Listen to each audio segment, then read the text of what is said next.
Ebelebe. Okay, Abola.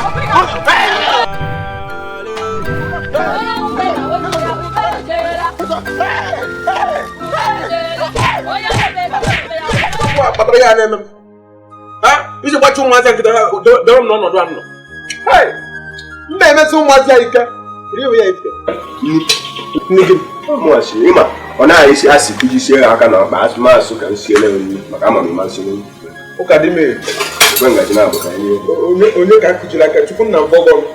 Ya na kwenye nka nọ n'abalị a. Ọ dịrị kwa. Mbe gosi gị ihe ọnwụ n'abalị a. Akwa mmesi gị ihe, ịkwụta na ọ na-eme. Ife njiwe ebe abịa gị n'ụtụtụ a. Oke ihe ọrụ mmadụ nwoke okwu. Ya na ọya nwoke bụ ụka. Ka a hapụrụ m ụmụ m aka n'obodo a. Ihe niile a na-eme n'ogbe, ihe niile a na-anụ maka ya, onye abịa na-eme nwa. Ma ọ bụrụ onye a, onye na-ekwu okwu ya nọ n'ime ụlọ. Ana m eje ịgba ọgwụ, nza afọ na-arụ m, nza nya, afọ na-anụ arụ, na-arụ ịkwesị nwa ka o si adị na afọ na-arụ mmadụ. Iyi bụ onye arụ na-ajọrọ, mana mma abụ kịkịta. A na-eche eziokwu ka o wee ka m wee ntị nụ na o tiri nwa nwaanyị onye ọzọ ya. Tinye m ya nwi n'anya.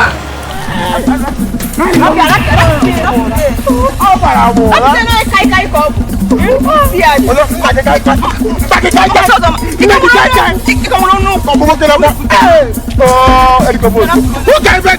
Tupu ekwekwana achọghị m na nsị n'obodo afọ mma nọ n'obodo a wee n'isi ọgụ a agwepụrụ ka mma na m na-emechi ụmụazị ha ekweta na nna eme.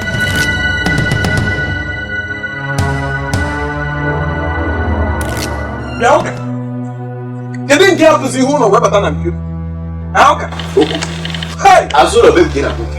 apio ihe ụka gịnị nwere ibu n'aka Akwụkwọ nsọ Chineke. ụka baa n'ime ụka